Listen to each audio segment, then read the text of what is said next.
at the beginning of your Loop Center, not so many computers there, and at one point Steve Wozniak showed up, right?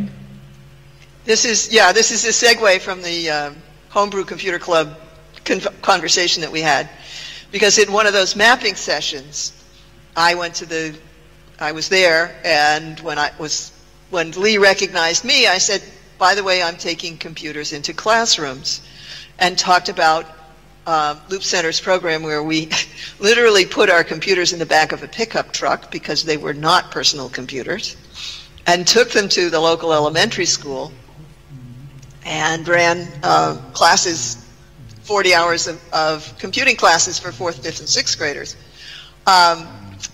Steve Wozniak was actually writing BASIC for the Apple outside the hall while that was going on. Wasn't there also a talk often, Jim, at Homebrew? I think there was a talk as well as the mapping session and the free for all. Talk about what?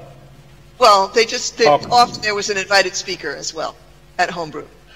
Actually, that didn't happen until much later on. The height of the Homebrew Club were, boy, it was, the mapping session and then the random access. Okay, well, Steve was there. Steve heard me say I was taking computers into schools and into classrooms. And he came up and said, hey, I'm building this computer, and I'm wondering if you'd be willing to show it around. And I said, sure. And he said, well, I don't have one for you yet, but I'll be in touch. And we exchanged our information, which of course was on paper because we didn't have cell phones and such. And that was 1975. So in sort of mid-76, he came up to one of the Sonoma County Computer Club meetings and showed the Apple. Apple I. Then, I believe it was Apple II. No, the Apple I. No, right? It was Apple I. Oh, it is Apple I. Okay. This was before the Apple was being sold. This was at SCCS, Santa Clara. Southern California, right? This was in Cotati, California, in Sonoma County, in early 1976. And he showed an Apple and said, by the way, which was a prototype, and said, by the way, I have something for you, and handed me a box. And I opened it. It looked like a pizza box, and said, what's this? And he said, well, that's the first Apple I. And I want you to take it into schools. And I said, well, thanks very much. I can take this motherboard into schools, but it won't do me much good. What am I supposed to do with it? And he said, well, find someone who will build you a power supply in a box and go down to Palo Alto to this electronics store and buy a Cherry Pro keyboard. And this kind of monitor or that kind of monitor will work, so get yourself a monitor. Put it all together, and by the way, I'll be sending you a card to stick into this slot, which is an interface to an audio tape recorder. And if you fiddle with this pot and the tone and the volume of the tape recorder, you may be able to get it to load BASIC. Maybe. So I did all that. So anyway, that's Apple I #1. Yeah. And he said, by the way, I wanted to take it and give it to you, and my partner won't let me, so I had to buy it. So. You still own it, right? Well, I never owned it. Loop Center, which is a corporation, owns it. Yeah, okay. So it's the crown jewel in my collection of historical computer stuff. And I say mine, but it really belongs – nonprofits that belong to the citizens of the state they're incorporated in. So it belongs to the citizens of California. Oh, that's great. I'm the custodian. And people often ask me, does it work? And all I can say is it worked the last time I tried it, as well as it ever worked. But the rest of this story, I would not apply electricity to it now because it's a collector's item, and I don't want to find out that I can smoke it. But so I got it put together. Glenn Worstel built a power supply. I've got the keyboard is sitting in my living room. the computer itself is in storage because it's valuable now, and I don't want to have somebody steal it. Yeah. So it's squirreled away. I still have the monitor.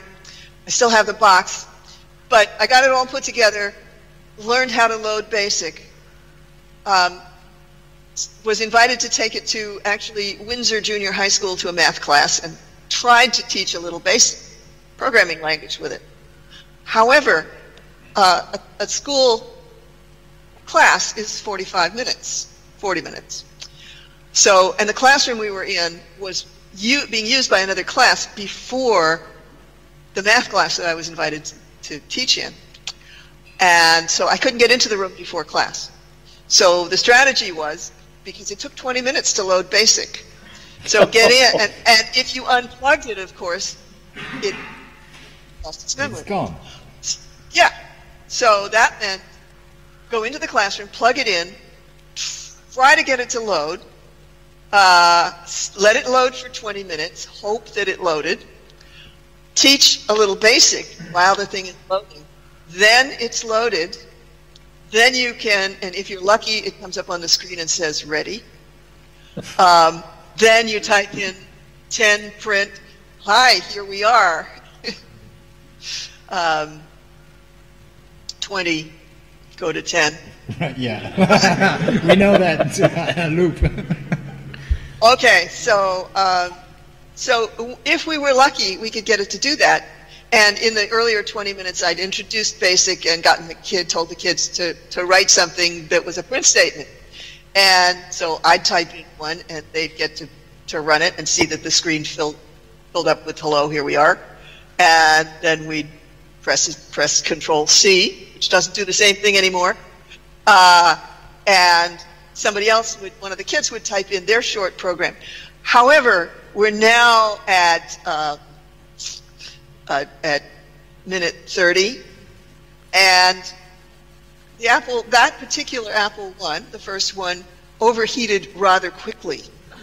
Okay. It would run for 40 minutes. Oh. So it would crash, and then I'd have to load BASIC again. So I went back to, let me finish it. I went back to Woz and said, this is great. This is exactly what I want, except that I can't teach in this context with this thing because it doesn't run. And Steve said, give it back to me, and I'll fix it. Months later, I was calling him once every 2 or 3 weeks saying, well, how are you doing with the Apple? Because I had to use PDP-8. And I couldn't take it into schools because the PDP-8 weighed 200 pounds. It was a core memory. So after a while, Woz started saying, don't get impatient. It did come back to me. It still didn't work. I took it back to him again. Still didn't stay working. And after several months, he said, okay, I have something else for you. And he had a prototype Apple II. And so I said, okay, now what do I do? He said, well, just take the Apple one out of the box that you have, put this one in, plug everything in, and it should run just fine. And so I said, okay, well, do you want the Apple I back? He said, yeah, you can keep it. Did you got the letter from Steve Jobs that was offering to swap the Apple I to an Apple II? Oh, I think we did it on the phone. I don't know that there was ever a letter. Okay, because he was sending out letters to all Apple I users, and a lot of them switched their original Apple I. I think they don't like the idea. I have 200 Banker boxes of artifacts, of papers, documents, which I'm scanning as fast as I can to be the History of Computing and Learning and Education Virtual Museum, which is HCLE.org. For anybody that's interested. It's not HOLE, which your spell corrector will try and get you to do. It's HCLE. We have a link under your biography if anyone is interested. Okay, anyway, I may have that letter, but the stuff is homogenized. It's randomly in the 200 boxes. So the first thing I'm doing is going through